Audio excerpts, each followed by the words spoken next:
playing second base for the Mavericks, number 27, Gage Stewart. Stewart, number 27. And batting ninth, playing left field, number 8, Parker Ellis. Ellis, number 8.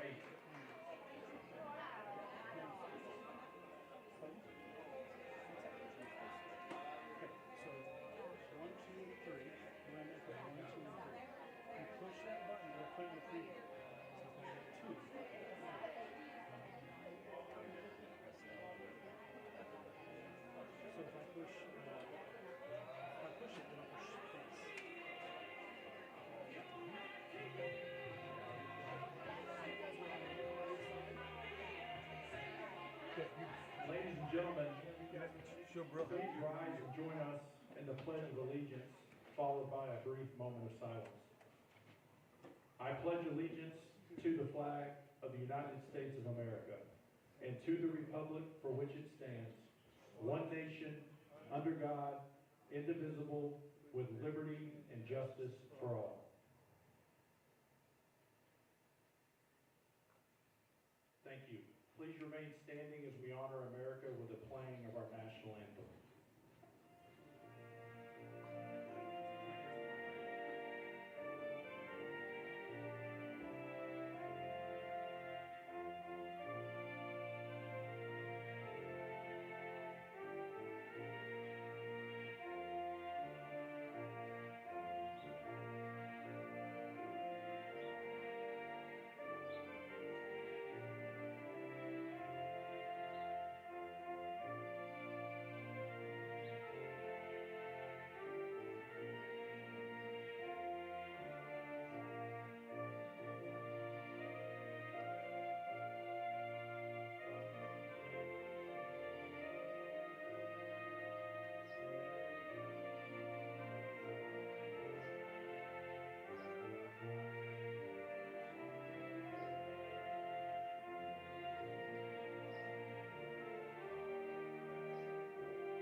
Starting lineup for the Mounties. In left field, number 5, Bryson McIntosh. In center field for the Mounties today, number 2, Caleb Champion. In right field, number 24, Caden Shupman. Around the horn for the Mounties at third base, number 6, Hudson Hennigan. At shortstop today for the Mounties, number 11, Zach Long. At second base, number 9, Jacob Watson. And at first base, number 4, Reese Barriola. Behind the plate today for the Mounties. Hey, welcome to Rogers High School. As your Rogers Mounties take on the Southside Mavericks from Fort Smith on the most beautiful night I've seen here in Rogers in recent memory. Beautiful weather for a ball game as Rogers are coming to the game at 22-3 overall and 13-1 in conference, needing just one game out of the two-game series here to clinch the 6A West Conference Championship once again for the third year in a row. It was a very exciting night. And joining me tonight is Coach Nick Brill.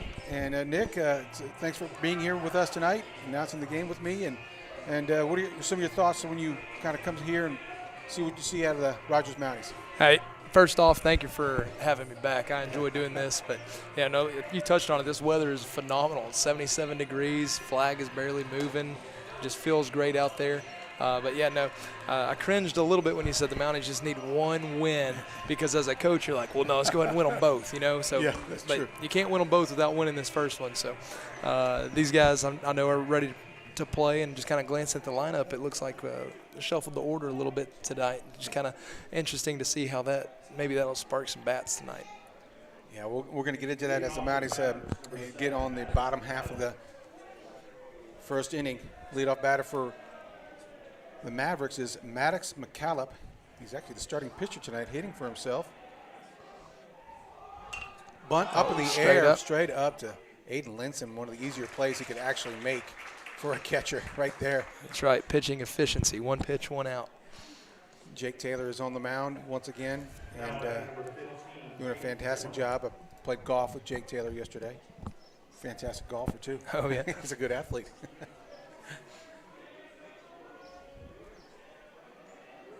1 pitch, 1 out. Yeah, he just competes, so I bet anything that is competitive, he's going to be tough to handle. He excels in it, yep, no doubt. 1 ball, 1 strike.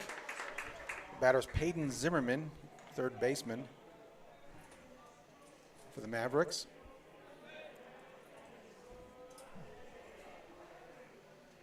Oh, gets him reaching for that ball on the outside. Little changeup, I believe Yeah, it was. it runs away from that righty. It's tough to handle. It looks good over the plate, and then it just last second kind of tails away. Similar pitch. That was a little more of a fastball, but 2-2 the count. Yeah, he's been working them away. That's when he usually likes to cut it in on the inside. Yep. Lincoln sets up away and does cut in. Brings the count to full.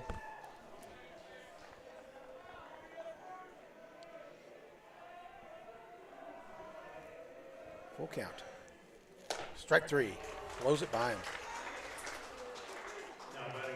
Give me a chance to, at least before the inning's over, to talk about our lineup and the defensively. Hudson Hennigan at third base, Zach Long, shortstop, Jacob Watson at second base, Reese Barriola at first. Look at left field. Is that yeah, that is McIntosh, Bryson McIntosh in left field, Caleb Champion in center field. Looks like Caden Shuckman in right field. Yep, your battery tonight is Jake Taylor, and then behind the plate, Aiden Linson. Strike 2 right there.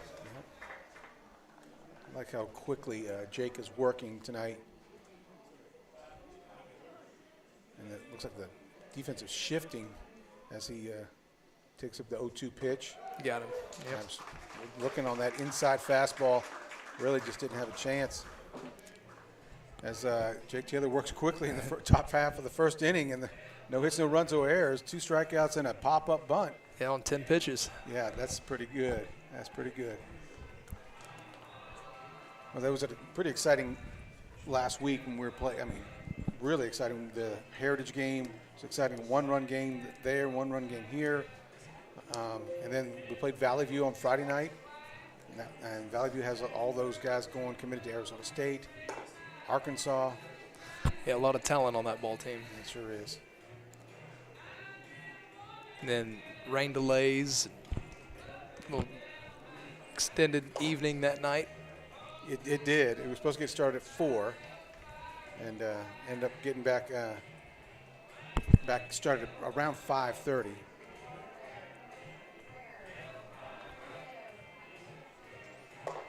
Yeah, it looks like they're going to have Zach Long lead off tonight. Moved him to the leadoff spot from the third spot that he normally bats at. Just kind of moved everybody up a little bit. Jacob Watson batting second, Reese Barriola third, and Samuel Davis batting fourth, and Jake Taylor batting for himself in fifth. Caleb Champion there batting sixth. Normally the leadoff batter, maybe just trying to take a little bit of pressure off him. That's a lot of pressure batting leadoff all the time. You see the pitcher's best 3 pitches to start the game. Oh, It is not an easy task to be a leadoff man. And Hudson Hennigan, Bryson McIntosh, Aiden Linson, then Bryson McIntosh.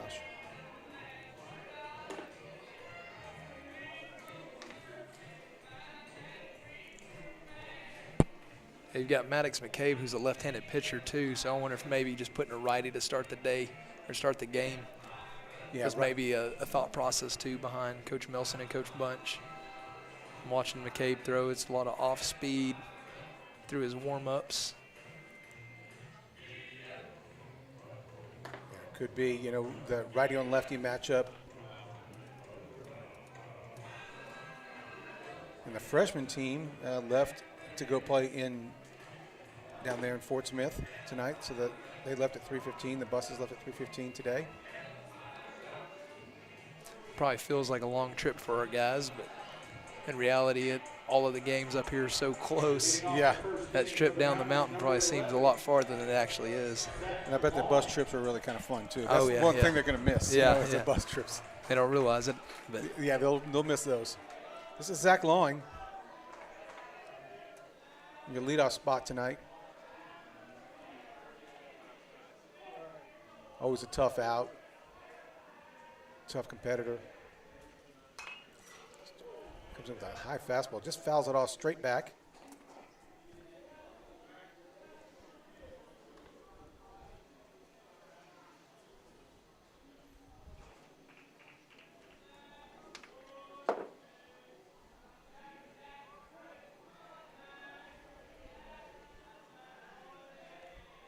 Oh, 1 pitch. Ball is low in the dirt. Catcher's Will Hainsworth slid over and stopped that.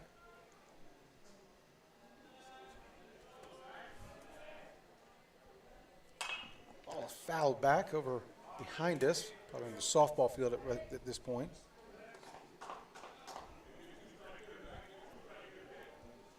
So count is 1-2. The leadoff batter.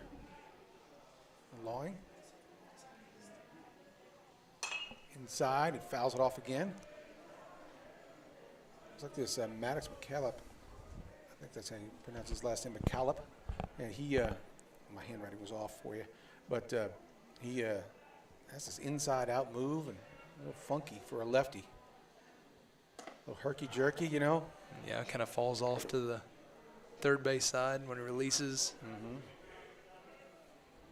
2-2 count.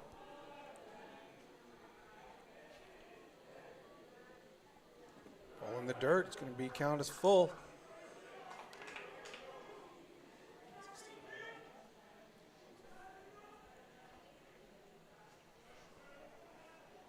See if Zach can find his way on base here to start the game for the Mounties. Oh, just off. That's right. The catcher did a good job of trying to pull it back, but it was off the plate right there, and a great way to start the game for the Mounties. Number 9, the second baseman, Jacob Watson. Leadoff walk for the Mounties. Let's see if they can do what they've done all year and just manufacture guys, getting them over, getting them in. Jacob Watson, who's been in that 2 slot here all season long, gets started off with a ball high. Of course, the Mounties are always very aggressive on the base pass. It won't be so easy to steal with that left-handed pitcher. And he's got a quick movement to the plate too. He goes quickly. Oh, got to get back here now. Yep. Checks the runner at first, and Lawing was giving him a little deke there.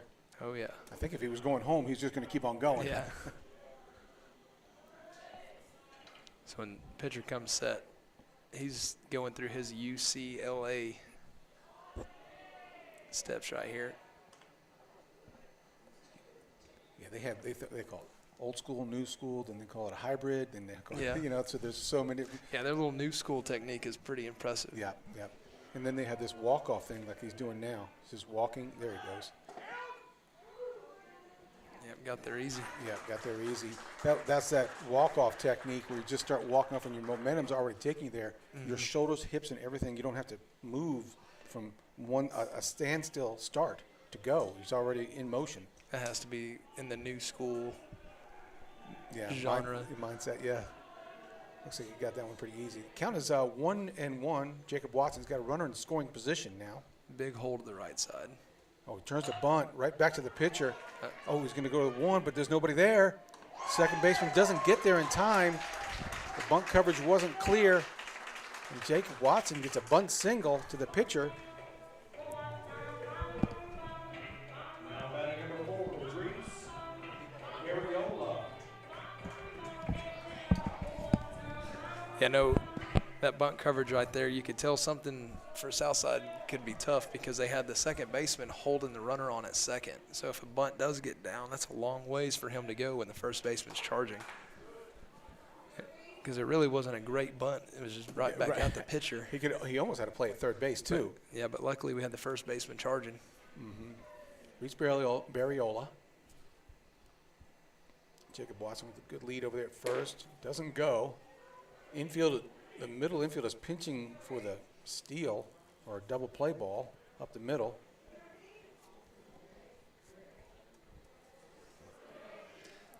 So the holes in the infield are out there. Yeah, Southside's second baseman's way over. Sure is.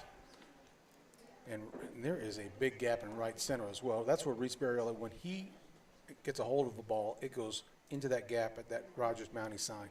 The S in the Mounties.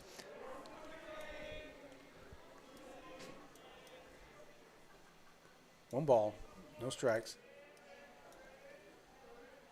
Oh, steps off and throws over. As teams develop really good scouting reports, and they realize, hey, we got a left-handed hitter. He likes to pull the ball into that gap. They start saying, okay, hey, let's let the shortstop cover the steals. Let's let him kind of be the one closer to the bag, and you can let the second baseman play off a little bit more to kind of close that gap. That makes a lot of sense. And right now, though, they're playing straight up. Yeah. And leaving a big hole over there. Now let's see if we can take advantage of it. Yeah, because the scouting report on Reese Barriola is that he does pull, and it'll be right at where the second baseman would normally play out there.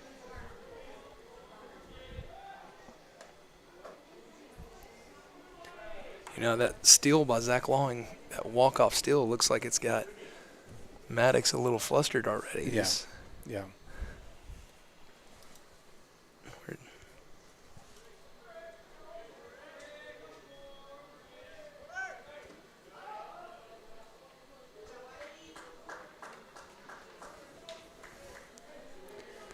Watson easily gets to second base.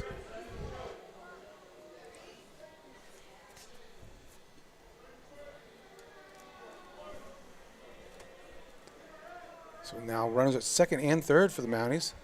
Threatening early and nobody out. 2-1 pitch. A little low. Barriola really, he does crowd that plate a lot. He's been hit by a pitch a bunch this year. Well, this 3-1 count is a great situation to be in as a hitter. You're sitting fastball right here, and if you get it, don't miss it.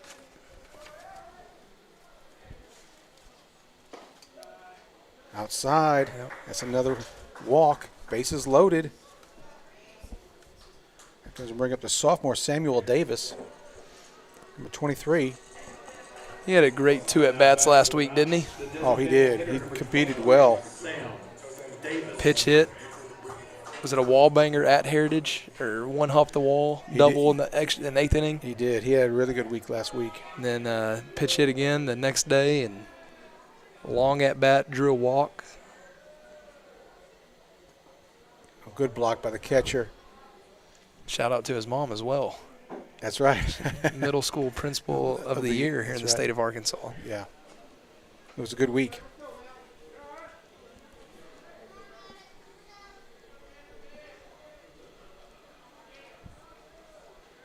Big spot for the Mounties early in this game.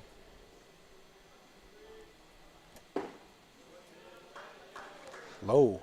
Yeah, it's close, but when you've walked 2 guys and you're not around the strike zone consistently, it's hard to get that call. Mm-hmm.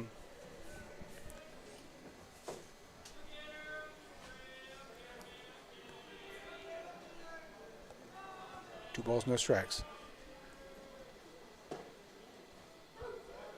Does get that strike call on the outside. And here's the pitch you're looking for as a batter. You don't get these many opportunities. 2-1 count, nobody out, bases loaded. He doesn't want to put you on, doesn't want to walk in and run, so he's got to come at you. There it is. Oh, yeah. Just slices it a little bit. Look at it hanging in the air. Left fielder has it. All the runners are tagging, and they all advance. Long is going to score. It's an RBI fly ball for Samuel Davis. Long scores. Jacob Watson advances to third. Reese Barriola advances to second base. Just missed that. Yeah, just still a good productive at bat though, and got a ball up that he could drive and get a little sac fly. The ball carried a lot farther than I thought. When first off the bat, I thought it'd be a little easy one, but it's a really good play. Good hit and good at bat. Jake Taylor, your pitcher here. We don't want to overlook the great base running right there either, because now we've got guys on second and third.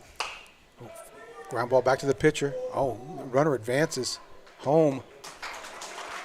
So fielder's choice, Jake Taylor gets it to the pitcher, and the infield was in, looking to cut off that run at home. Yes. And the pitcher decided to get the easy out. Yeah, so is that Watson over there at third base right there? Yeah, so the coaching points on that is you're looking for a ball when it's off the barrel. You're looking for something that's driven to the outfield, tag up, or you're looking, if it's on the ground, freeze, make sure it gets through before you take off. And he just took off rolling, so I saw Coach Taylor giving him some words of encouragement to maybe make sure that ball gets through next time. But well, I saw the infield in, and I assumed he was going to come home with that one when I saw Watson take off. This is Caleb Champion, turns to bunt. Oh, really good bunt. Oh, just goes foul.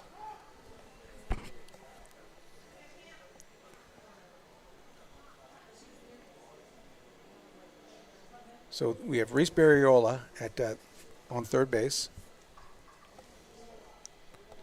Mounties are up 2-0 early with one hit and only one out. 2 outs. It is 2 outs. Okay, that's right. It's wrong on the scoreboard up there.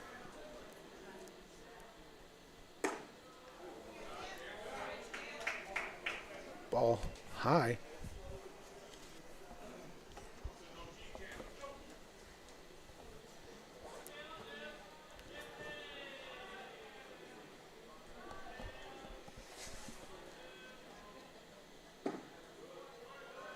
Ball low.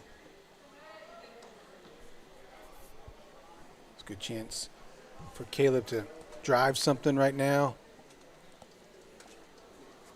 Hitters count, his advantage.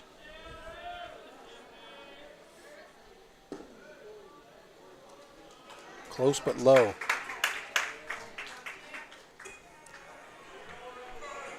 It's going to bring out the head coach, Scott Johnson. Talk to his pitcher, Maddox McCallop. Maybe settle him down a little bit. I don't see anybody working in the bullpen right now. Maybe some words of encouragement. That's right.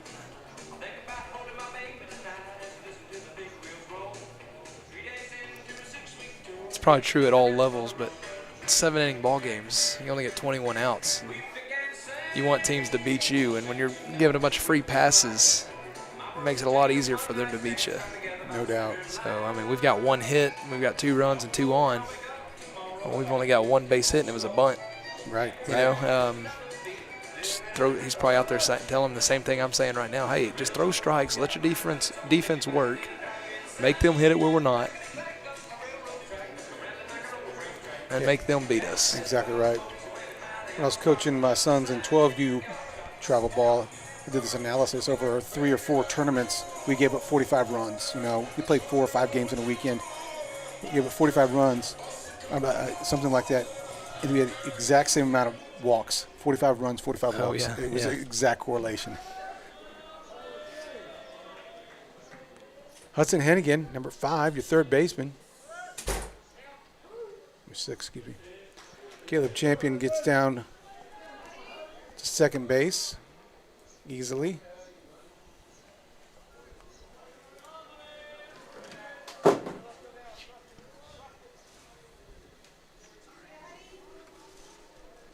With the second baseman back and the pitcher falling off to the left. Up the middle is wide open, is what you're saying? Well, a lot of teams that can have guys that can run and manufacture runs like we do, they probably have the push bunt in their arsenal, where it's not just a bunt, you're push bunting it right towards the second baseman. Yeah. I see.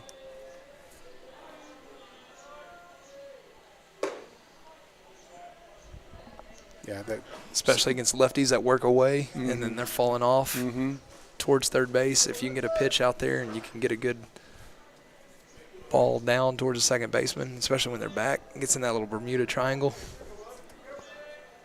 that makes sense. Hudson Hennigan fouls one off here. You don't want to do it 2 strikes though. Yeah. I did see Florida's coach this weekend. They had a hitter. They got a leadoff guy on, and he made that. He put the bunt sign on. There were 2 strikes, and he didn't take it off. He was like, "No, you're going to get it down." He ended up fouling off that one too, and having to go back to the dugout. Ball low. Well, Hainsworth back there behind the plate doing a good job of blocking that ball, saving the run.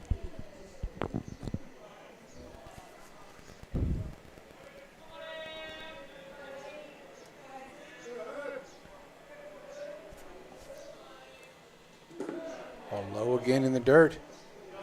Be full count. 2 outs. Hudson had a really good week this past week, too. Just made some phenomenal plays at third base. Just some stabs, some rockets at him that he just, at third base, were just phenomenal.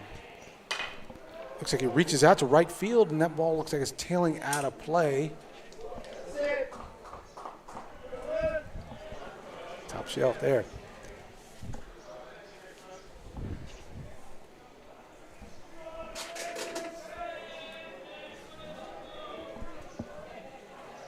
Three and two, 2 outs.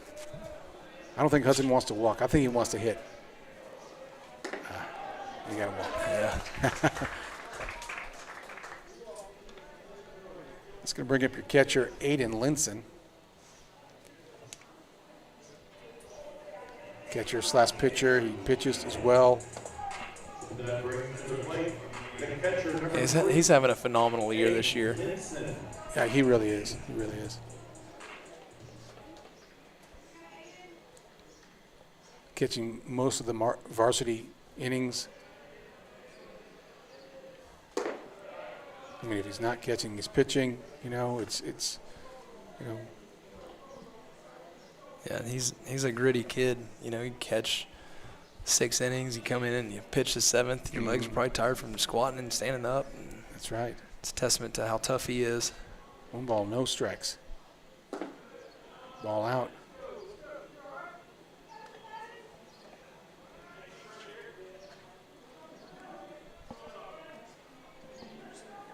There's that shadow. The one thing the overcast skies do is it doesn't have the shadows, but now the shadows are starting to creep in early in this bottom of the first inning.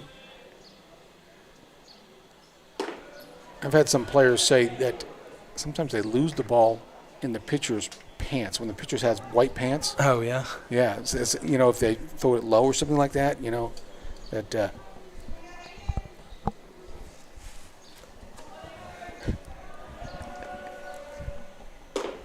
ball high.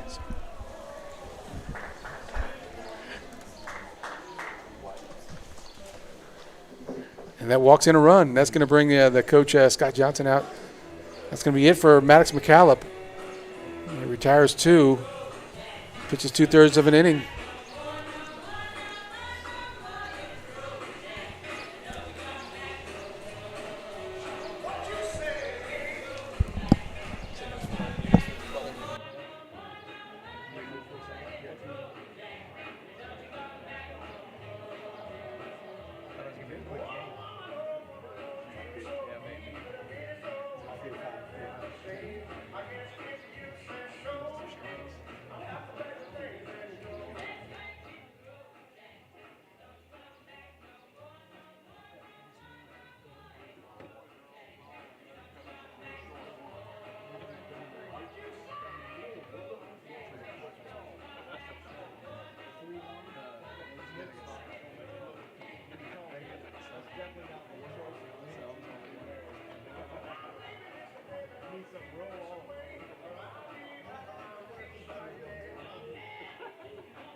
Now pitching for the Mavericks, number 22, Mason Howe.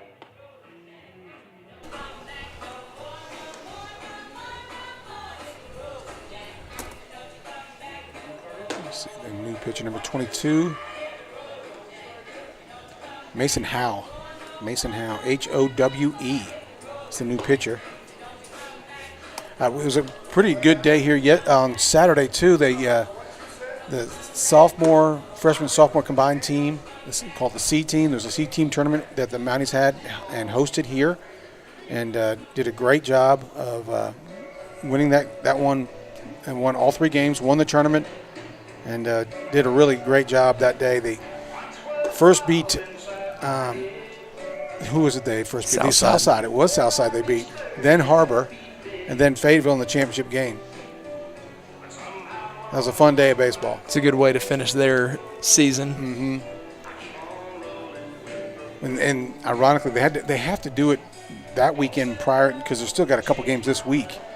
Some of the teams finish their season. That's right. Because this week is their bye week. Yes, okay. So they weren't able to play in the C team tournament. So they had to play technically before the varsity season is over. So that's why it was last weekend. Bryson McIntosh.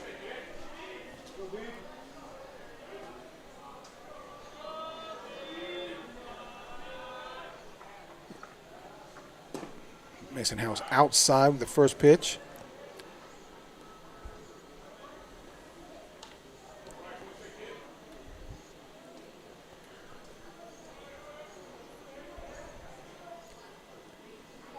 Yeah, Bryson's probably, if you're in this spot, your brain is probably thinking, just give me something to hit. Just give me something to hit. That's right. Let me drive it. Let me drive that ball. Oh, turns to bunt. Foul ball.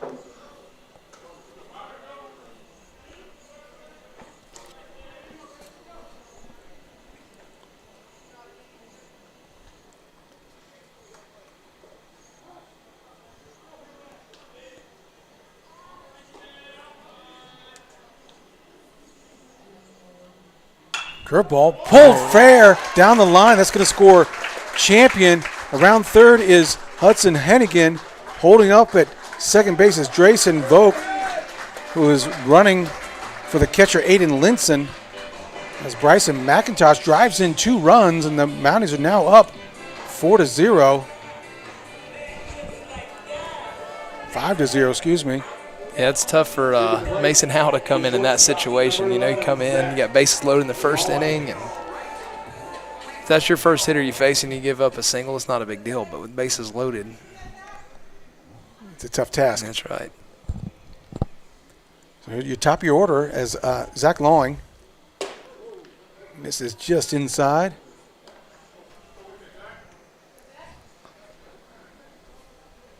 Zach walked his first at bat.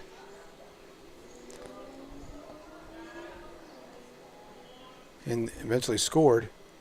Ground ball to the left side, to the third baseman. He's going to tag the base and get the force out. And that's going to end the bottom of the first.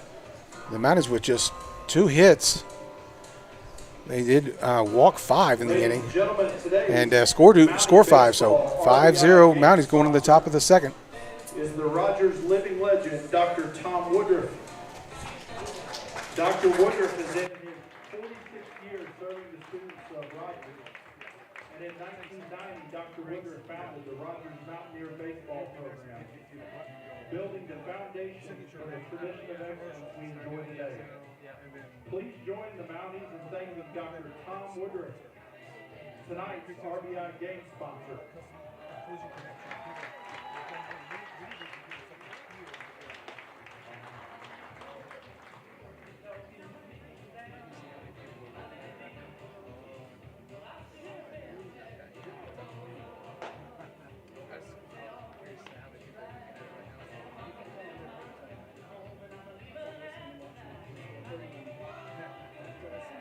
Dozens.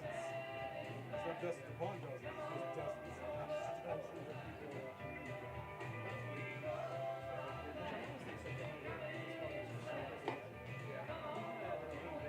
They've got their little camera set up, so I wonder if they're using it. Yeah.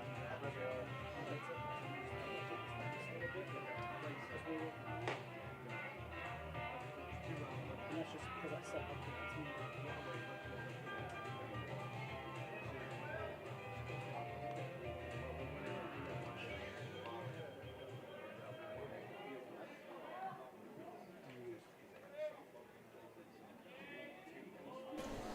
Now batting number 3.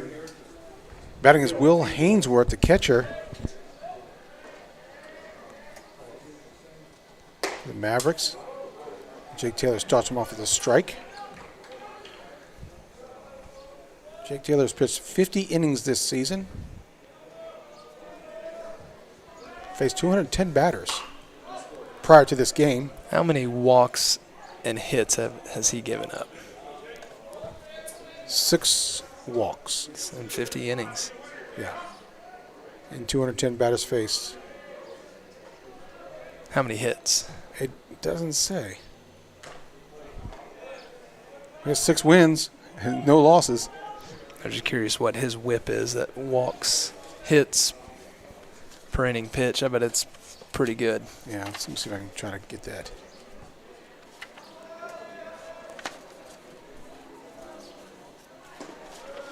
There it goes. It was on the other spreadsheet. Okay. Let me see if I can line it up here. It's like 30 hits. Yeah, so well under 1. That's impressive. It's probably why he's had such a great year again as a sophomore. Only giving up 12 runs, 10 earned runs.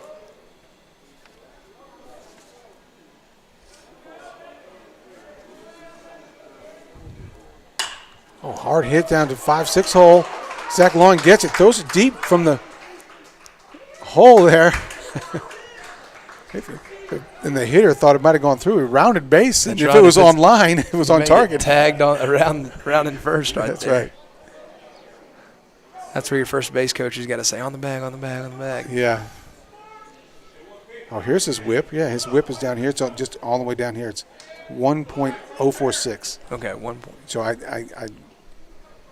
I guess hit by pitches too, but maybe so.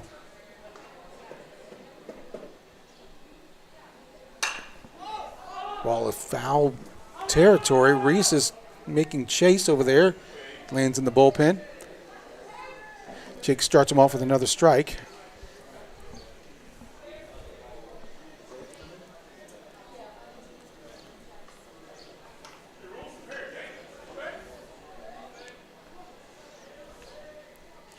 See if Jake doesn't have the best of moves to first base, but it's effective. Oh, boy, that's a strike right down the middle. he probably doesn't have to practice it very often. Not very many people are on base. That's exactly right. It's a great point.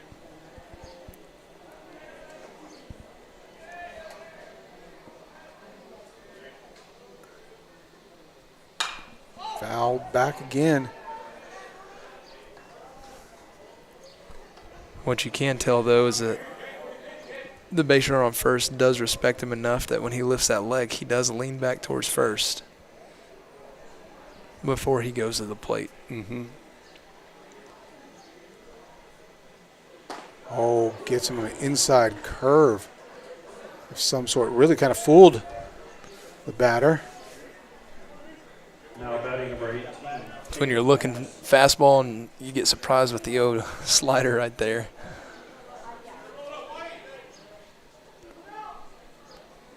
Brings back up Layden Manis.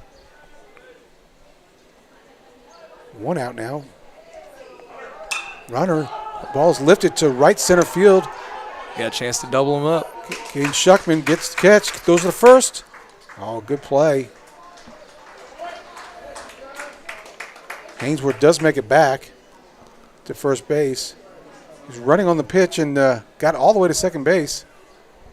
Couldn't find the ball and wisely got back to first. Now batting number 9. Castaneda. Good play out there by Shuckman. With that sun, you just never know out here. It's, well, I mentioned it a couple of times, but it's very difficult outfield to play. Very difficult. Well, the sun's setting right behind us. Ball inside. You can tell watching the video that shadow coming in onto the field. And even when it's overcast, it's almost like when it's overcast, the balls blend in with the sky. yeah. It's just, and then when you're going from natural light to the artificial light, strike. There's a swinging strike. That the transition is tough as well. So there's an inning or two with a transition, in the evening, and then it's tough out there on the outfielders as well.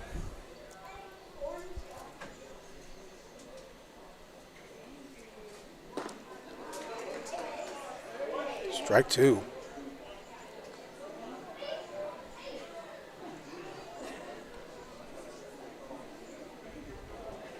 Count is 1-2. Castaneda, Cash Castaneda, the right fielder. There goes a runner. Ball's in the dirt. And he does get the stolen base.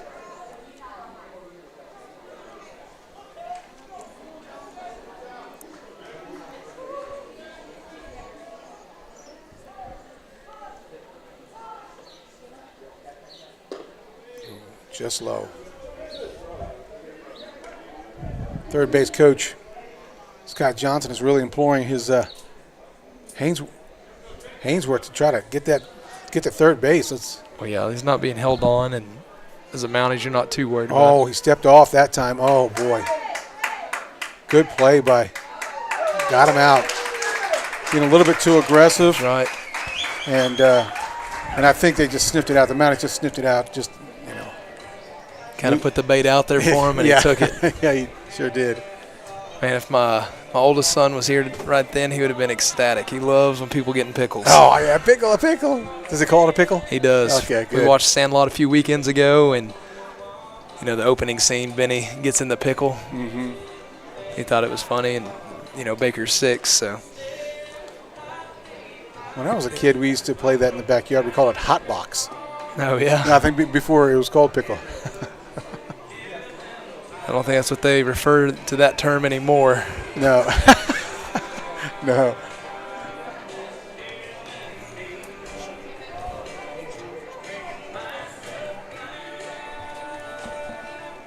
Yeah, you can see the new artwork, or the artwork out there on the wall. There will be some new artwork, hopefully, this next season on the screen with these conference championships.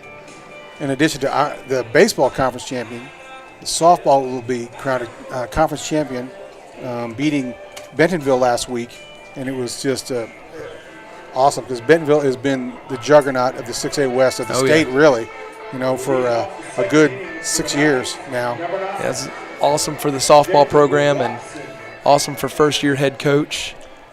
She did a phenomenal job. Yes, she's awesome. Jacob Watson up to bat, fouls off the first pitch. And our guys' soccer team, they're top 2 in the conference, top 3 in the conference right now. I know they lost to Springdale on Thursday or Friday. If they would have won that one, that would have put them at the top of the conference. They're having a good spring as well. Fantastic. And track had a few relays the other night that performed really well at conference. And state is on Thursday down at Southside, ironically. Yeah, they sure did. Me and Coach Leafgren were talking about that Friday night at the Valley View game. Oh, inside fastball, foul tip back, and catcher catches it.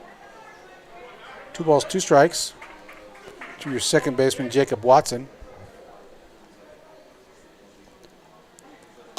Ball high, brings it to full.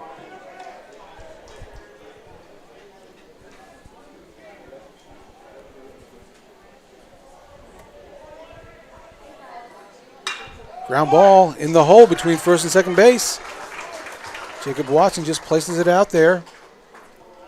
It's a seeing eye single. Good piece of batting there by Jacob. That ball got deep.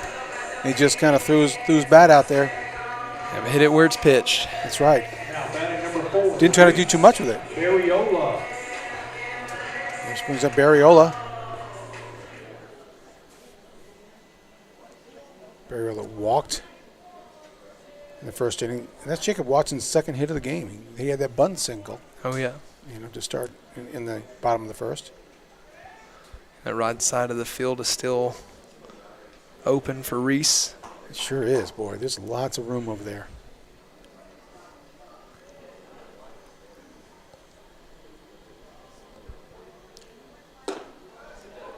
Ball high. I thought he was going to unleash on that one. Oh, kind of yeah. Fastball up and in. It may have been a little bit more up than he wants, but you're still thinking.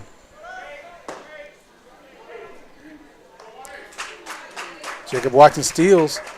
That's very unselfish right there. Yeah, did you hear Coach Taylor? Yes, yeah, take, because we got a good jump over there on first base. Mm-hmm.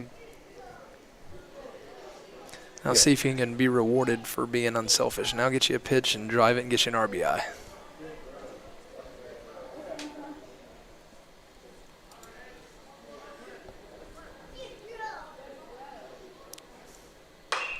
Rips it foul down the right field line, out of play.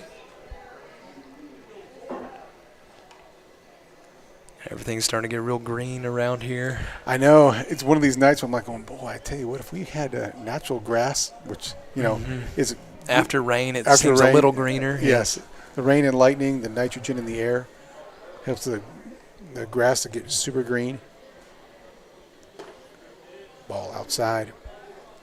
Thank heavens we do have the turf. So That's right, because we would have played Friday. Would not have played Friday. There's several games this year we wouldn't have played had we not had all turf. Which is awesome that our school district and administration have supported these fields. Oh, Reese got hit in the elbow. Normally he has an elbow guard on. He got hit against Valley View in the elbow and had an elbow guard on. Yeah. Oh, I thought it was Valley View or Heritage, but he got hit last week right on the elbow guard. Sam Davis. Brings up Sam Davis. Here comes out Scott Johnson, the head coach again. Talk to his pitcher, Mason Howe.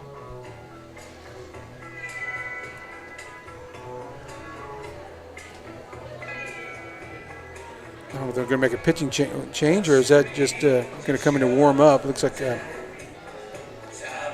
third baseman, Peyton Zimmerman, came off, and look, he's going to took off his glasses, got a different glove. Looks like Peyton is now going to go to the pitcher's mound.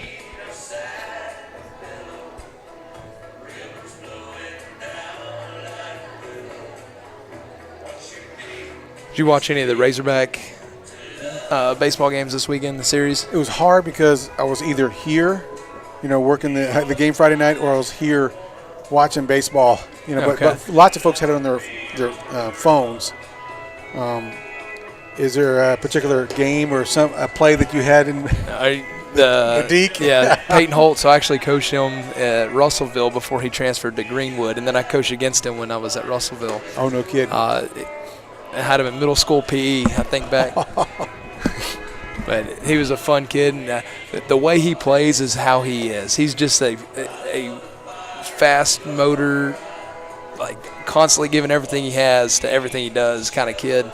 So when he got the old deke out in center field, which I hadn't seen that before. Nor have I. I've seen the outfilders come in and show their hands, act like they're going to catch it when they can't, like on the shallow fly balls, just to hold base runners. Yes. And then let it bounce and get it and then throw it in. But I hadn't seen the double clutch that he did Saturday. But it was awesome. I was watching it in my backyard, and I was like, man, that was impressive. So, and his post-game interview, he was talking about they practice that. Mm-hmm. And it just kind of shows that, Northwest Arkansas, there's a lot of really good baseball at all levels going on. We've got Arkansas, the number 2 team in the nation, and year in and year out are making runs. And we've got our Mounties up here. The Heritage is playing really well. And it's kind of a good time to be a baseball fan if you live here locally. And the state championship playoffs are at Bentonville this year, so they'll be in Northwest Arkansas. Yeah, but it certainly is. It's a wonderful time to be a baseball fan in Northwest Arkansas. It brings up Samuel Davis. Nobody out. Runs at first and second. Turns to bunt. Ball's outside.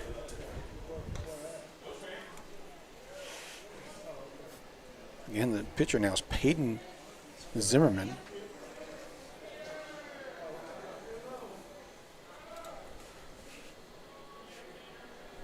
Turns the bunt again. Ball's outside again.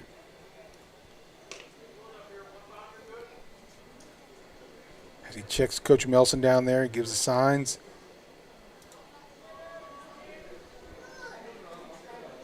Watson on second. Barry Ola on first. Turns the bunt again. A good bunt down the third base line. See if the bunt coverage works this time. Oh, it's a thrown awry. his second baseman can't handle it. That's going to score Jacob Watson as Barriola makes his way to third base. That was a really well-executed bunt by the sophomore Sam Davis. That's right. And I know all these teams work on bunt coverages, but just watching that unfold, if you know you're going to have your first baseman charging, they probably would prefer their second baseman be cheating towards first a little bit more. He doesn't need to be the guy holding the guy on as much at second because they kept the third baseman back. Right. You know, he was late getting to first, which is what made that throw tough for the pitcher because he's waiting for him to get over there. He did. He double clutched. That's right. He double clutched, waiting for him to get there, and it's hard to hit a moving target. But if the second baseman's cheating towards first, he gets there a little bit sooner, and it makes it a little bit more crisp. And it allows your shortstop to hold the guy on second because your third baseman's not charging. Plus, he'd already shown bunt twice. Yeah.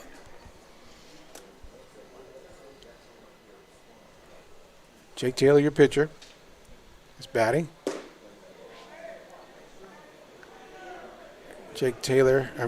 Sam Davis advances to second base. Catcher's indifference.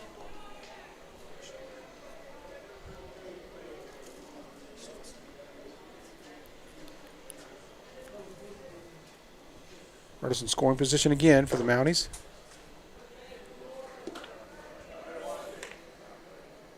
Three 3-0 the count to pitcher Jake Taylor.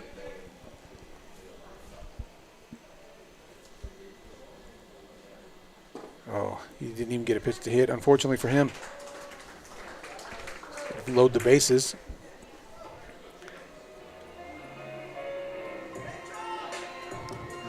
No. They shuffled the lineup. Maybe couldn't worked out any better for Caleb Champion tonight. He's coming up, bases loaded right here. Pitcher has to pitch from the stretch. From the stretch. You got right-handed pitcher here. Make him come right at you. Payson Jones is your pinch runner in for Jake Taylor at first base.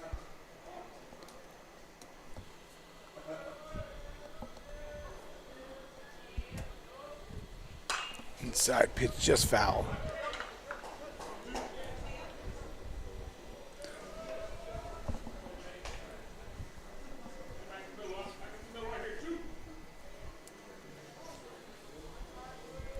Bases full of Mounties. There's nobody out. Caleb Champion. Pass ball. Here comes the runner. Reese Barriola's trying to make it home. Throw to the plate. He gets there safely. Close play at home. But Reese was able to beat the throw. As all the runners move up 90 feet.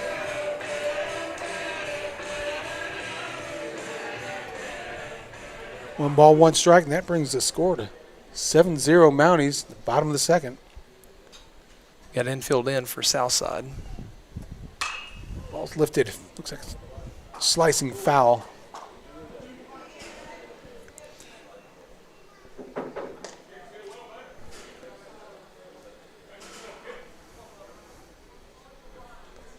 Samuel Davis on third base.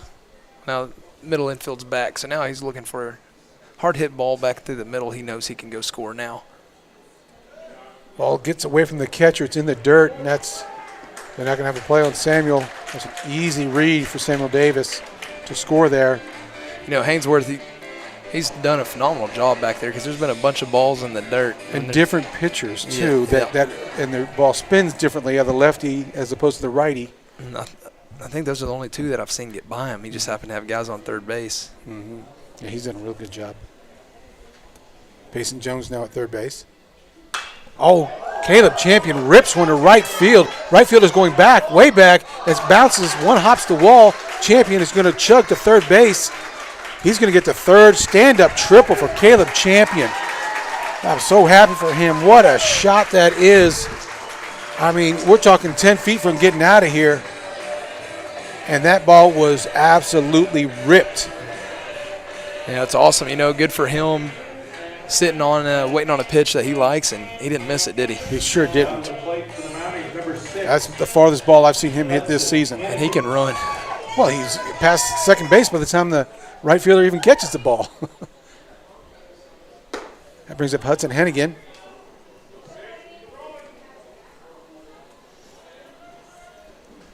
Hennigan walked in the first.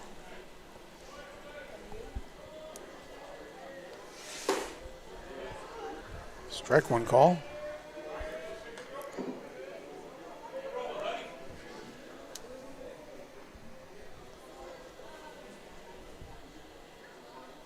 Oh, driven to right field. Good inside-out piece of hitting. That's going to drive in Caleb Champion, and the Mounties are in double digits now, 10-0 on 5 hits.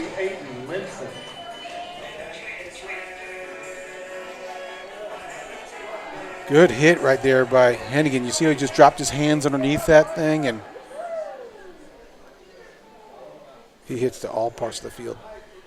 Aiden Linson. Makes you a tough out when you can do that, especially the higher you climb. If you start pulling the ball, man, that gets good scouting reports on you, and that can make your life miserable. But if you can be a full field hitter, it just makes you that much tougher to pitch to. And I'm sure that these coaches in this conference do a really good job of scouting, but Ground ball to the left side. Look like it's going to be foul. Umpire didn't call foul. He just said, yeah, we all assumed it was foul.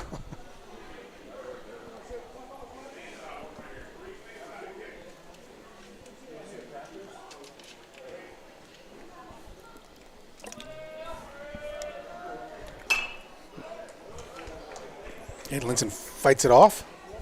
2 balls, 2 strikes.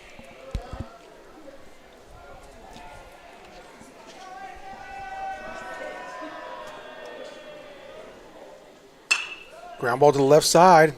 Shortstop does have it. Play. Yeah, just not enough time. Hudson Hennigan gets to second base easily. And the shortstop had to range to his right a good 5-6 steps. And it wasn't the hardest hit ball either, so both those runners were probably going to be safe. Now, your second baseman right there could, when he covers second, he needs to stretch out like a first baseman to cut the distance between the throw. And then I think that shortstop, he's got to try to get around that ball and charge it. I think your only play there is to get around and charge and try to throw him out at first, especially with that good secondary lead. Oh, foul ball. Got to pull the bat down. Yeah, he knew it was behind him, but just got a little lackadaisy right there and then just pull that bat down. As a pitcher, you're mad you threw a bad pitch, but you're not too mad because you're ahead 0-1, you know? Yeah. Drayson Volk is in to pinch hit for Aiden Linson. Ball low.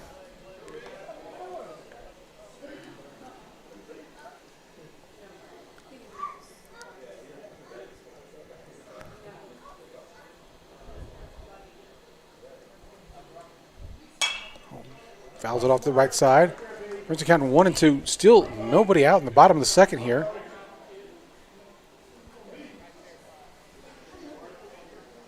Hennigan at second, Volk at first. The left fielder, Bryson McIntosh.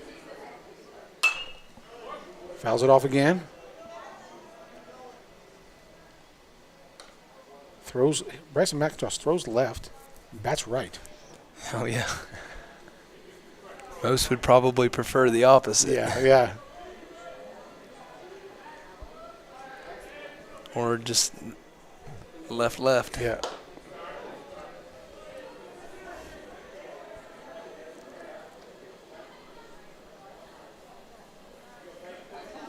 I don't know if we've mentioned this before. I think I've mentioned it, but there's only a handful of people that do that in the major leagues. And the ones that do it are very good major league players. Oh, yeah. Fouled off again.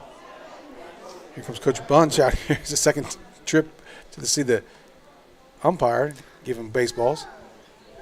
I watched Sunday Night Baseball last night, and it was just calm and peaceful. Yeah. You know, just the weekend's coming to an end. Put it on ESPN. Quiet crowd chatter in the background. Oh, lifted to the right center field. The center fielder's ranging. Down. Ball is down. Hennigan was close to second base. Going to see if he could tag up. Advances the runners 90 feet. Another good piece of hitting there by McIntosh.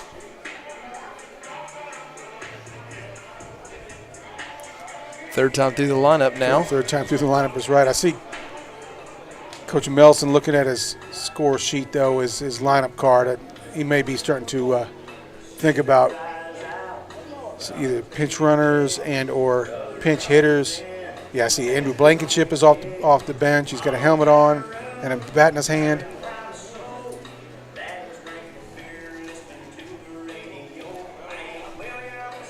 You know, Scott Johnson, he's probably thinking, you know, hey, we come up the mountain. It's 10-0 right now, but we play these guys again tomorrow. So he's pulling all these guys with under 30 pitches. So he's going to be able to use those. He can use them again tomorrow at their place. Maybe he's just thinking, hey, it's not our day. Let's pitch by committee the rest of this game, and let's give them our best shot again tomorrow. I see what you're saying. Yeah, that's a good point. And I kind of felt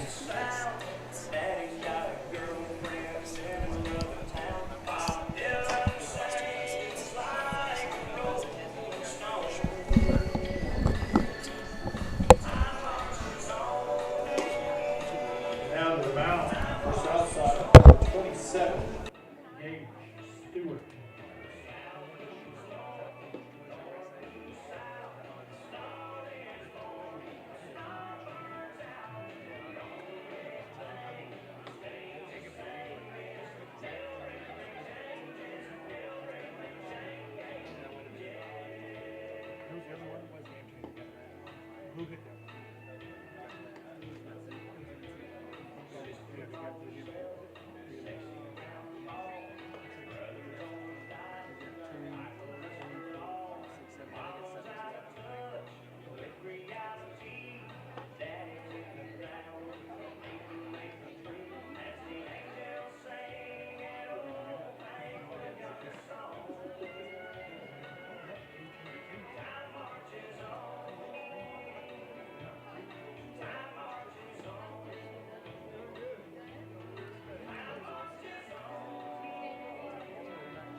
Now batting number 11, the shortstop, Zach Long. Gabe Stewart is the new pitcher for Southside. He's up the top of the order once again. Zach Lawing.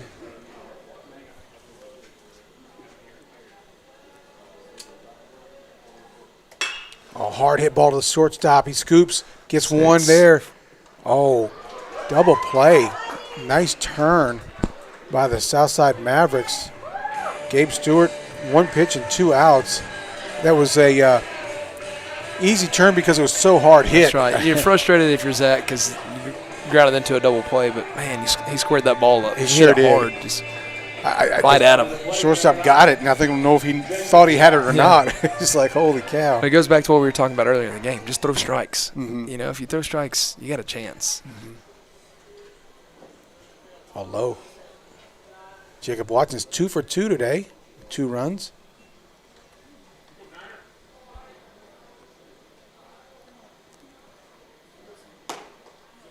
Oh, calls that outside strike.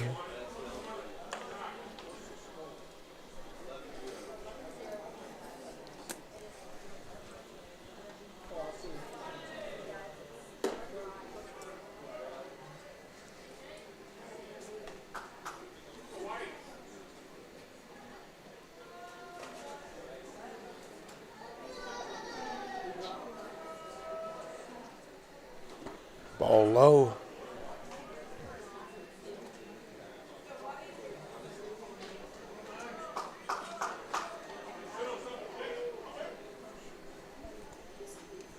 Three balls and 1 strike. Jacob Watson's parents are on Collision Connection, and they're very big supporters and sponsors of the Rogers Mounties baseball team. Speaking of sponsorship, went to the Riley Green concert Saturday night, and they had Riley Green and is it C.R. Crawford Oh, yeah. T-shirt. Construction. And I was like, man, we've got to get some Mountie shirts in those dressing rooms. I bet that those artists would love one of those. No doubt. It is a unique logo that we have. Ball in the dirt. This brings up Blankenship. Andrew Blankenship, sophomore.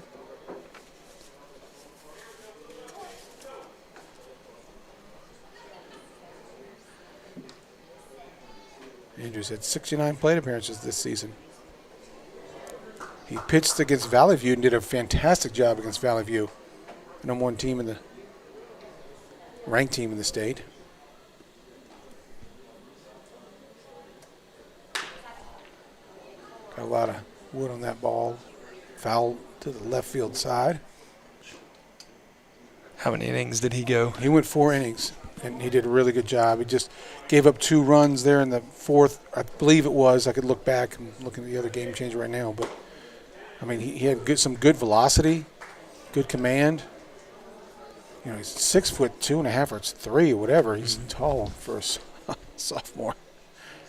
Can be a very good player. Oh, good change up on that one. Yeah, that's tough right there. It was a good pitch.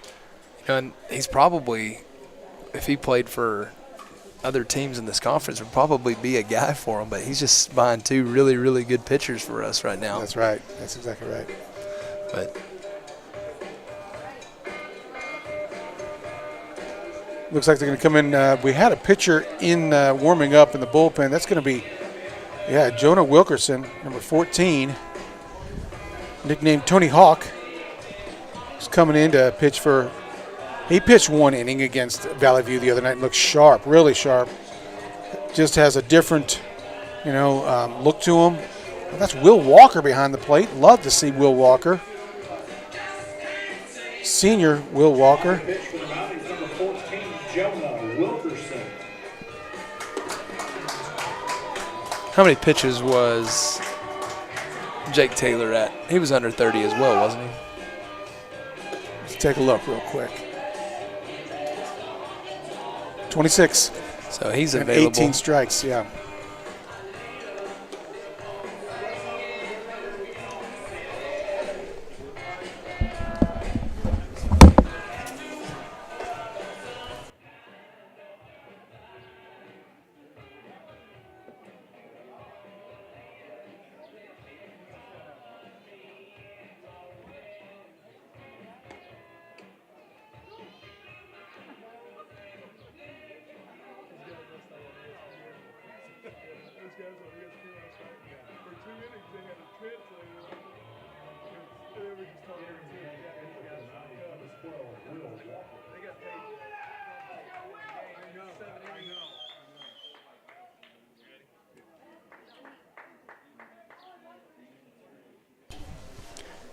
All right, and we're back. It's the top of the 3rd inning. As the Mounties have gone with a new pitcher, it's going to be Jonah Wilkerson, a.k.a. Tony Hawk. Number 9 turns the bunt. Oh, the good bunt. And it's just dead right there. That is in the Bermuda Triangle of bunts. Cash Castaneda with a fantastic bunt. Couldn't have been many better. No, it just died, so Hudson wasn't able to get there. If it had a little bit more velocity. Yeah. Going towards him, he'd have hit a chance on it. But off the end of the bat, too, just deadened it. Mm-hmm.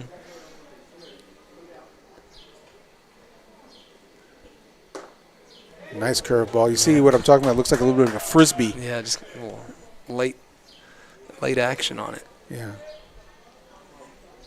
Those are good for rollover ground balls. They sure are. There it is again. This is what you'd call Hudson Hennigan charging.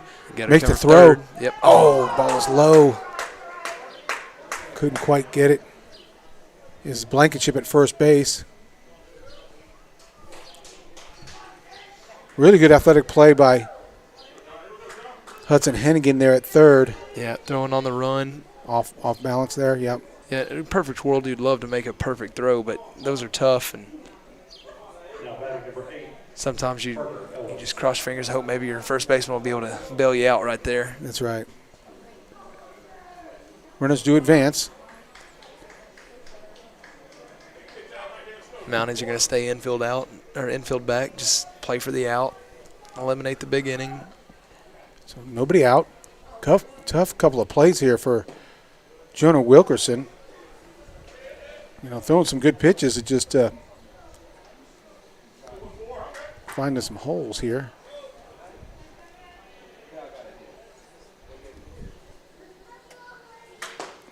I love that curveball.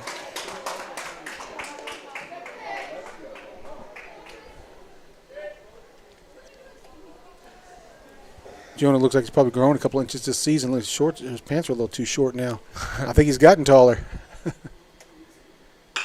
Ground ball to the first baseman. That's Blankenship. Steps on first. It does drive in a run as a fielder's choice as Castaneda does score. And the Southside Mavericks get on the board tonight. It brings the score to 11-1. And Stewart advances to third base.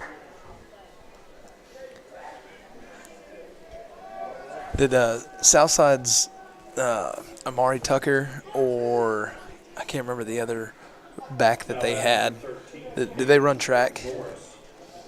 I'll have to look. Okay. They had two really they sure did. Good backs this past fall. Ball low. This is Norris pinch hitting.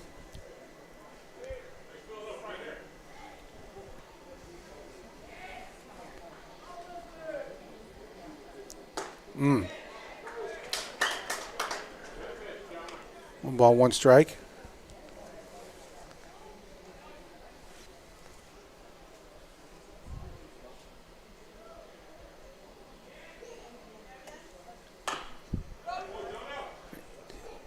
He's induced some easy ground balls in a way. He's doing his job. Well, as long as he keeps locating his pitches down in the strike zone, that's the results you're going to get most times.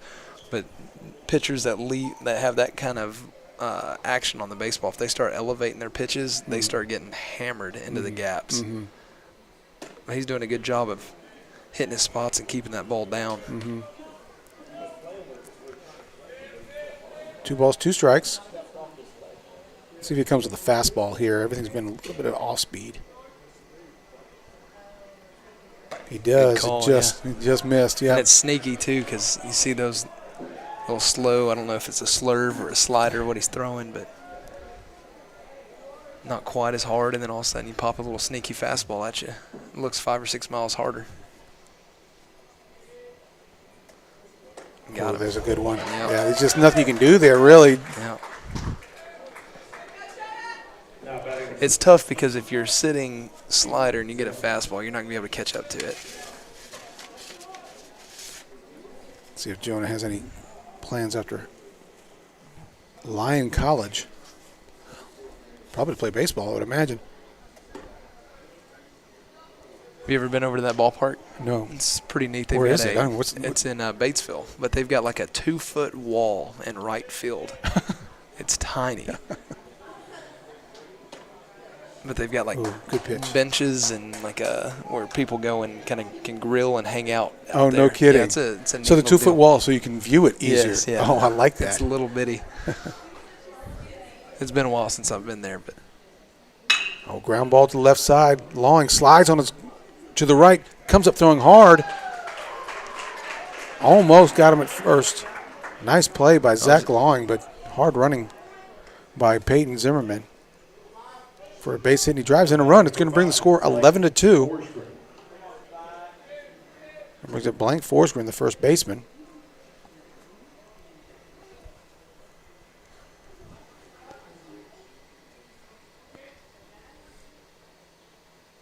Ground ball to the left side, out of play. it's Coach Johnson's time to shine right there. He could have snagged it. He looks like a catcher or a second baseman, doesn't he? That's right. Back in the day. High socks and everything. Mm-hmm. Pants up. Old school. I like it. I do too. Ground ball. Hudson Hennigan comes up. Looks at second base. Throws to first. Gets the out to end the inning. They do get a couple hits and 2 runs. Do the Mavericks. We go to the bottom of the third. The score is 11-2. Play the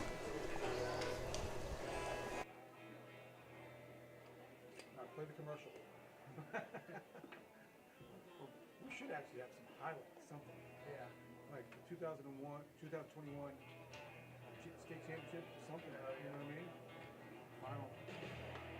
Bring that up there. Yes, I know. School stuff. Basic school. Track.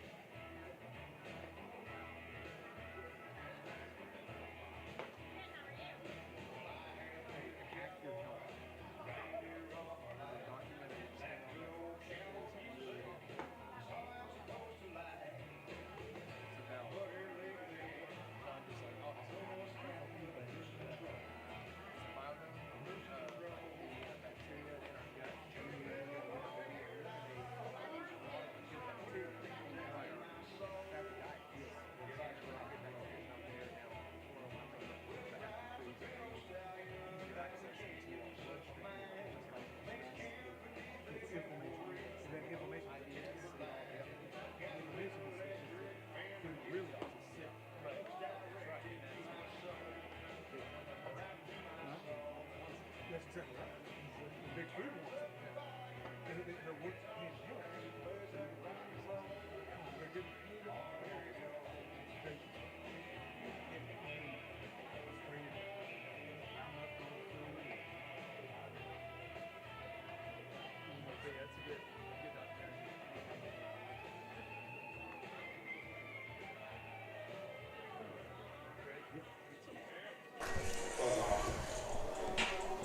Here we are at the bottom of the third inning. The Mounties leading 11-2. This brings up Sam Davis. See if he's going to continue to have great at-bats and swing the bat well. Kind of a 12-6 curveball there by. It's a good first pitch take. You don't want that. Yeah, it really is. Gabe Stewart is a pitcher for the Mavericks. Ground ball to the right side. Oh, got a chance. Pitcher's going to have to get there. Hurry. No, Sam Davis does leg it out. Beats the pitcher to the first base. It's that first baseman made an effort. Really should be. If you take more than 2 steps, you need to go back. If you're taking a third step, you're putting your pitcher in a tough spot. Oh, here we go. Brooks Burleson, number 10, senior. He's turned out to be a good-sized kid. Oh, no doubt. He played with my son James and a 6-year-old T-ball all-star. Keith and April, his parents.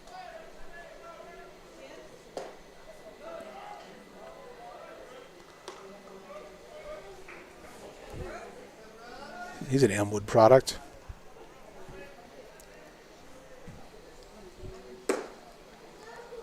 Ball high. 2-0 to Brooks.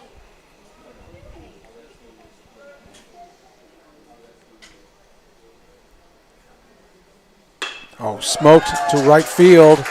Gets in the gap there. Sam Davis had to freeze to make sure it was through. And he advances 90 feet as Brooks gets a base hit. Good to see him out there. Brings up Caleb Champion again, who ripped it to right field. This is about 10, 15 feet away from going out. Right there by the state champion sign. Nobody out. Runners at first and second.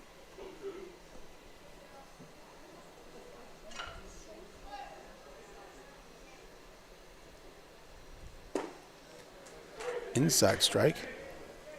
Similar pitching style to Jonah Wilkerson, you know, kind of that kind of frisbee style curveball, a little slower. Oh, fly ball to the left side. The left fielder's got to go a little ways. Runs in and makes the catch. Sam Davis has to hold it first, and Brooks Burleson goes back to at second. Brooks has to hold it first. Hudson Hennigan up to bat. Now batting number 6, Hudson Hennigan. Hudson's 1 for 1 today with a walk and 2 runs scored.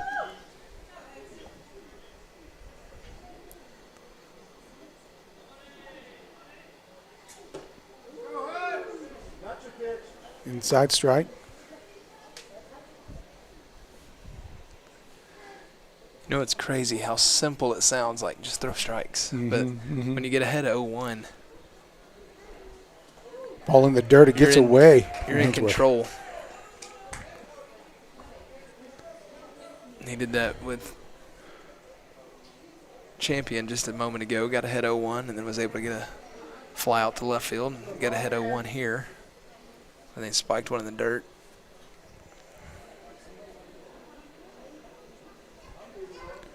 Two runners in scoring position. Good opportunity for Hennigan. Driving some runs. Lifts it to right side. Second baseman ranging to there. Right fielder calls him off. Sam Davis is tagging up and does come home. So it'll be a sacrifice fly for Hudson Hennigan. He does get an RBI. 3 plate appearances, 1 for 1. And now to the plate for the Mounties, number 12, Will Walker. Will Walker, number 12. Pinch hitting for Aiden Linson. Will Walker, the catching now also and hitting, the senior. Consummate teammate. Yeah, kind of your bullpen catcher for the past couple of years, and just stayed with the program. Didn't quit. Just said, I'll do what I got to do, coach. And here he is getting an opportunity now. Really a great kid. This is Miss Barker's son at Elmwood Middle School. Yep, she's second row over there. Yeah.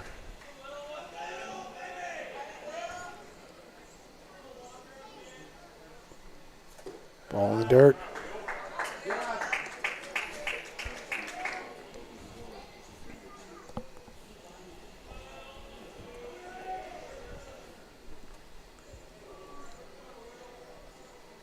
Oh, ripped to left field.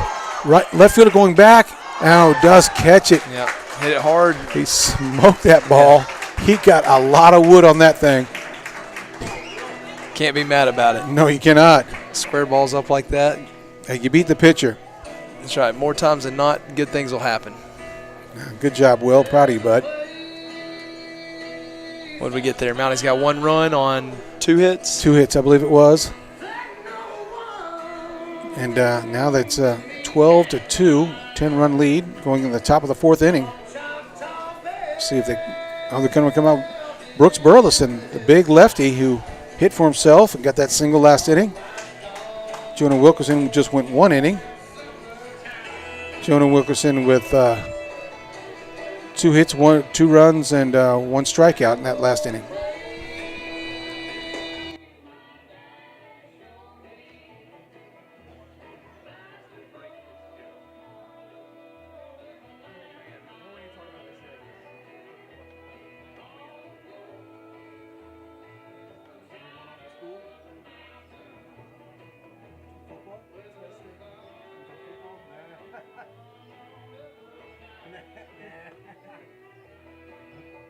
Now pitching to the Mounties, number 10, Brooks Burleson.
Leading off the 4th inning for Southside.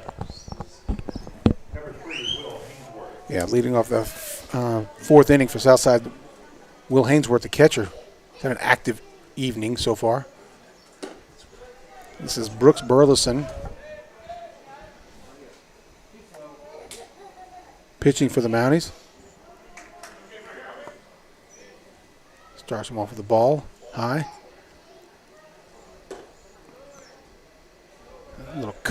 cutting fastball.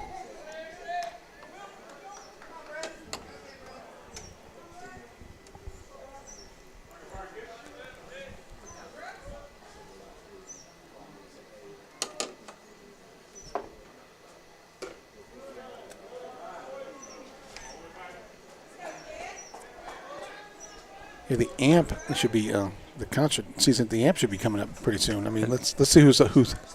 Oh yeah, I know Brooks and Dunn will be here in 2 weeks. My wife and I have tickets for that. Okay, that's an old classic. Who's opening up for him? Ernest, I believe, is opening up for them. 3-1 the count. I know the kids are all excited about 21 Savage coming next month. Oh my goodness, yeah, I've heard about that. Ball lifted to the left side. Ranging in and back is Zach Lawing. Lawing does make the catch. So Ty Robinson out there in left field. It's a good job of battling back right there by Burleson, falling behind 3-0 and coming back and getting him. Cade Wehunt is the batter now, the center fielder, number 18. He's 0 for 1 today with a strikeout.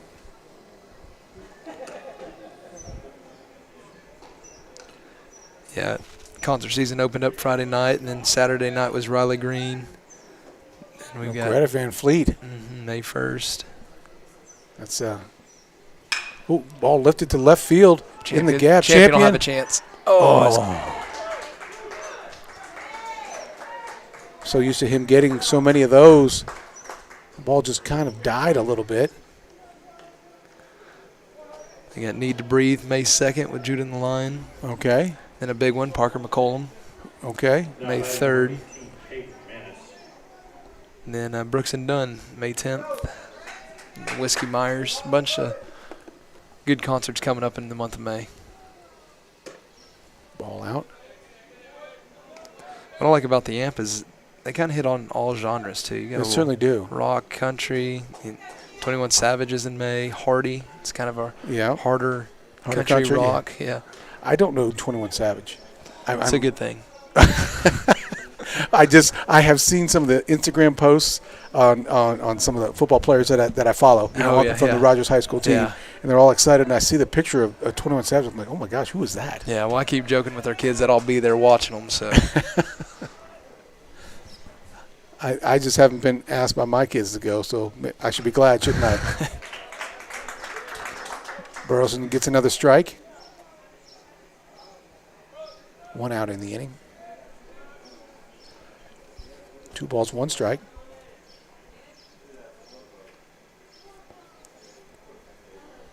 Gets another one. 2-2.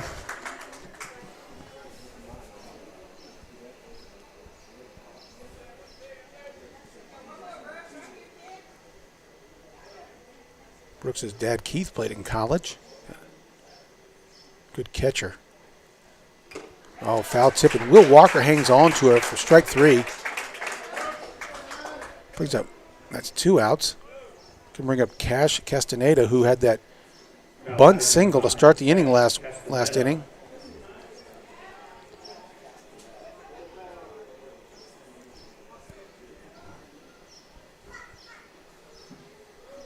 Oh, also Northwest Arkansas, I'm just so amazed. Oh, lifted. Yeah, just out in front. Should be pretty routine. Caleb Champion hauls it in. He just does it so nonchalant. I didn't know he was the one getting it. And so that they do get a base hit, but they leave a runner stranded. And the score now is still 12-2 going into the bottom of the 4th inning. What I was going to say is I'm just still amazed at the growth of Northwest Arkansas and the construction going on everywhere. It's just amazing, and every inch of property is just being swallowed up and taken up. And I live out where there used to be pasture land, and used to be cows and stuff, and then they start shipping out the cows. Oh yeah. And surveyors come out there like, oh no. Yeah, another neighborhood going up. Yeah, I know over there on that Whitaker Parkway exit, they added that cut through. Oh yeah. They're gonna put a real fancy, I guess, kind of like apartment / retail, I guess, building complex over there. Yeah. Then you've got all those restaurants that are in there. I mean, just since the last 5 years since I've moved to Rogers, Top Golf has been put in, and walk-ons and all that stuff over there by the Amp. Yes. Then downtown Rogers has been renovated. There's neighborhoods going in everywhere. The growth is everywhere. Well, I've got a friend of mine that works, he had a meeting with Arkansas Department of Transportation. I think I mentioned this on the last broadcast, but 30 people moving into the northwest Arkansas area every day. Yeah. And then, in about 10 years, they're saying it's going to be 50 a day. That's crazy. It's. So you're talking about that roundabout over by Blossom Way on Bellevue. Yes. Yeah. Yep. That cut through. That's a big benefit to us that live off of that Bellevue to cut through. Man, Coach Taylor flying around home plate, getting over their first base. Yeah, we're trying to get some sound effects for that. Yeah. The Roadrunner sound effects, right? Oh, T. Robinson into the hole, legging it out, and safe. T. Rob, the senior, playing left field. He's headed to Carl Albert, is that correct? That's correct, yeah. Down in Poto. Mm-hmm. That's right. Cole Berry. Junior Cole Berry fills out that uniform well, doesn't he? He does. Oh, swing and a miss.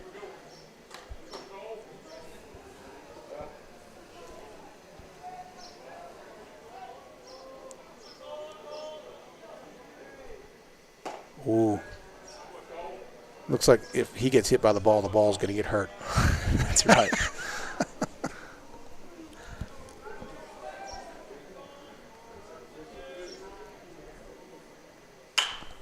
Oh, lifted to right field. That might be down. Oh, it's just foul by about 8 feet.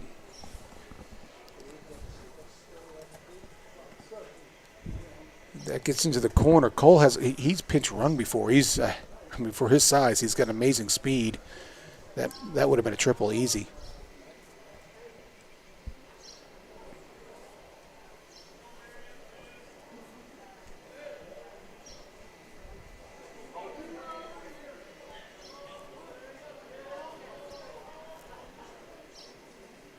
One ball, 2 strikes.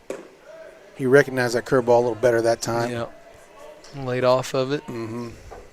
2 balls, 2 strikes. It's a good 2-strike pitch. That's right. It wasn't a bad 1-2. Yeah. Oh, yeah, look at him. Go check that ball for a dent. Got to take it out of play. It's been damaged. Now it looks like Bo Williams is going to get an at-bat. Junior. Bo Williams. He spells that Bo, B-E-A-U, so a lot of times, he travels and the announcers may get it wrong. It's not the traditional like Bo Nix, B-O. Yeah. Would that be French, that Bo? Out Cajun in a way. Cajun. The way, yeah. Kind of the G-E-A-U-X, go. Yeah.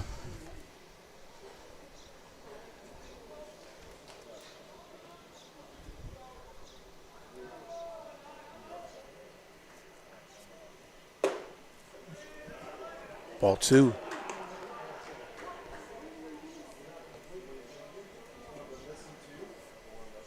When you look at the juniors that are out here, the ones that are going to be here next year that may not be getting starting time right now, but look at this hit. Bo smokes it to center field. Center fielder going back and back, settles under it.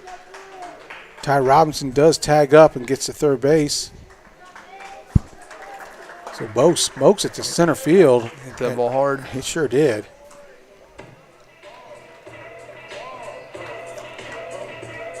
Squared that thing up. Now batting number 18, Andrew Blankenship. Andrew Blankenship.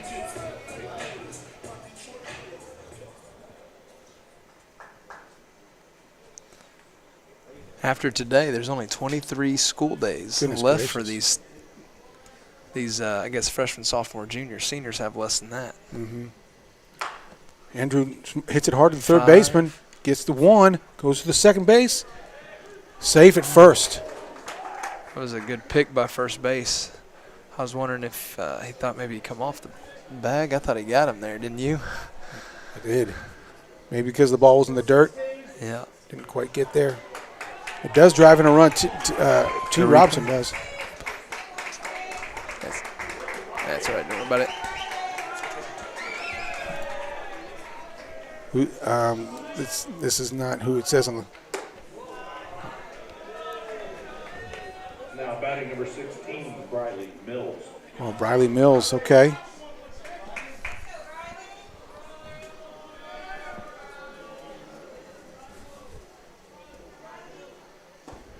Ball gets away from the catcher.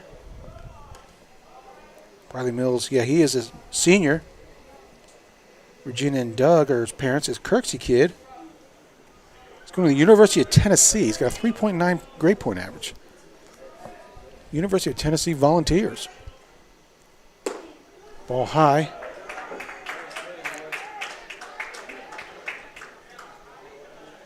I guess if he had a 4-point, he would have chose Arkansas. I'm just teasing. Nice swing. Foul ball, fouled off. He's like, if I'm going to get a chance, I'm going to swing hard. I was going to say, he's got quick hands. Just watch him take those practice cuts over there. Oh, ground ball to the right side. Second baseman has to range to his left. And he makes the error, throwing error as well. Yep. Blankenship is going to advance to third base as Briley Mills gets on base. I may call that a hit. I don't know. Yeah. Yeah, it's got to be an error. Yeah, and then the second baseman compounded the problem by turning one error into two. That's right. Now that allows the guy from second to move up 90 feet away from scoring. Brooks Burleson. Oh, fouls off his foot here.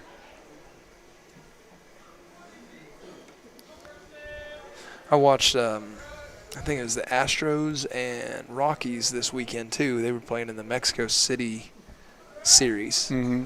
And I guess Major League Baseball is doing that now. Brooks lifts it to the left side. Third baseman, shortstop is calling him off and catches it in foul territory for the third out. But they were talking about how the baseball players were really enjoying hitting.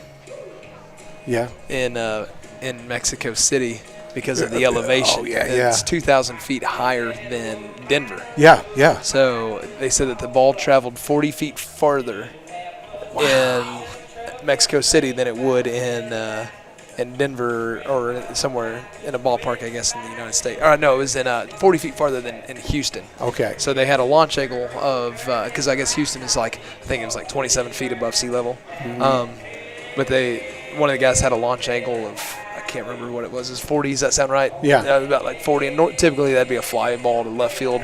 The guy had a launch angle of 40, and it was 10 rows into the stands in left field. And he was giggling going around second base because he knew he hit a pop-up. Yeah.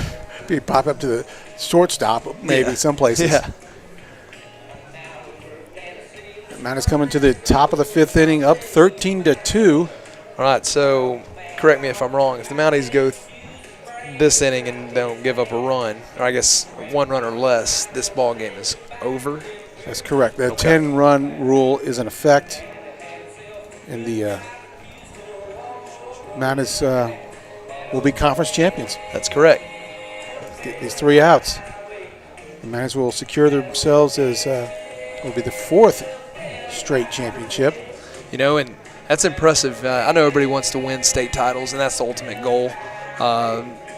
If you're talking about winning something, there's more goals than just winning things. But, winning conference in a way is tougher than winning a state title, especially in this conference, because that means that you're playing good baseball all season. In the state playoffs, you just got to get hot and win. If you're a 1 or 2 seed, you just got to win 3 games to be a state champion. So That's true. I've talked to Coach Milton about that before, and I agree with him. It's way more difficult to win a conference, than than state, because it's some team gets hot, like you said, to right center field. The ball does get down. Caleb Champion ranges to get it. He's going for 2. He's trying to leg it out. That ball is there. It's going to meet him 100 feet before he gets there. What a play by Caleb Champion. Yeah. Any other center fielder, he's probably in there for second. That's correct. Okay.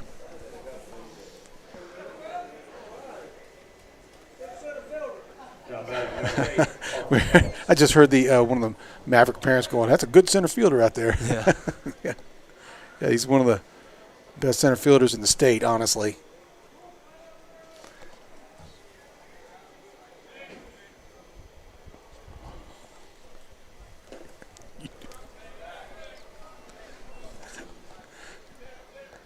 Yeah, you don't want to look too far ahead into the state tournament, but the way it's set up is, if we finish this game, we'll end up being the 1 seed. Mm-hmm. We'll get a first-round bye, and we'll have Oliver pitching for games the next round, the second-round game. If you find a way to win that one, then you get to play in the semis. And if you win that one, you get a week off Ball out. until the championship game, and then you can reload that pitching again. That's right. So it's set up for us to make a run. Now, I know we're going to run into some good ball teams in the second round and the semis. You still got to play really good baseball. But And it's a timely hitting. What I've noticed in the past couple of state tournaments I've been to, I was down there in Cabot last year, and it just seems like the teams, because everybody's good. Everybody That's has right. a good pitcher, athletes everywhere. You got kids going D1, D2, JUCO, whatever, all over the place. It doesn't matter who you play. It seems like the team that has that timely hitting is the team that advances. And that's, I think that's going to be the difference when you get to those, as the state tournament narrows down. ball up and in.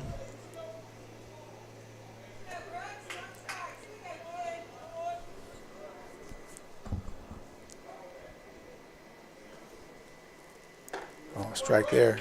Will Walker still behind the plate. Ty Robinson in left field. Looks like Caden Shuckman still in right field. Blankenship on first base. Everybody else is still the same. Get your ground ball and roll it up to end the day right here. Oh, ground ball. Oh, foul ball. Got it in on his hands right there. Mm-hmm.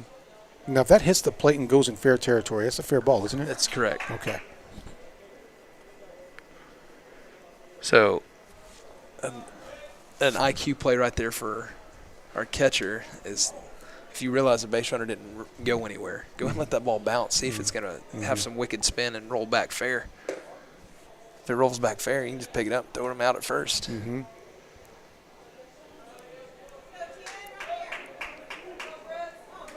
Now, if he gets out of the box and takes off, go ahead and pick it up foul Right. and make him come back. Bounce straight back. Yeah, cut in on his hands there.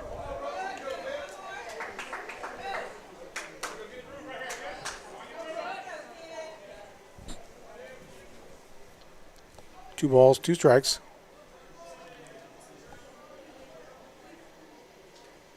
Changeup. Good pitch. Really good pitch.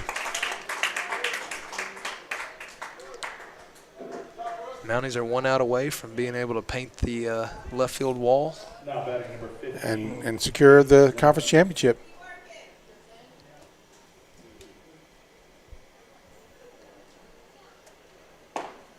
It felt like last week, when they beat Heritage 9-8. It just felt like the conference championship. I mean, Oh, yeah. I think I mentioned, hey, they're going to be the conference champions. Yeah. And, I didn't want to. I did correct myself and say they do have to win. Ball is lifted to center field. Out there is Caleb Champion. If he hauls it in, the Mounties going to secure number 1 seed, and they are the 2004-24 6A West Conference champs again for the 4th year in a row. Congratulations to Coach Melson, Coach Joey Taylor, Coach Bunch, Coach Mike Hummel, this Pender there, Coach Pender as well, helps out, student teacher. Another conference championship. All the hard work that goes into this for the Mounties in the offseason, how dedicated these kids are. It's not an easy task to do. That's right. And you're kind of selling it short a little bit. I know it's 4th year in a row, but that's 5 in the last 6 years. And the only year we didn't is when COVID hit, and then we didn't have a season. And people tell me we would have won That's that right. year too. I know that, most of those guys went on and played college baseball in that lineup. So. That's right. But saying it and doing it's a whole different thing, and they did it this year in 2024. Yeah, it's amazing. It's amazing the run they've been able to do and what Coach Melson has been able to do and the product he puts out on the field year in and year out. It feels like a small college program that he's put together here And I know as a community we're really proud of him and proud of what they've been able to put together. So once again, the Mounties, conference champs, and they do play Southside tomorrow night. They have another game against, I believe it's Ozark, or I forget who it is, but they play Friday one more game, but it's a non-conference game. But state playoffs are here. Coming up real soon. So, well, good luck to them, and hopefully they can continue their success and get hot one last time. That's right. That's right. Appreciate everybody watching. I'm David Regan. Thank you, Coach Nick Brill, and we're signing off, and we'll see you guys at state. Good night.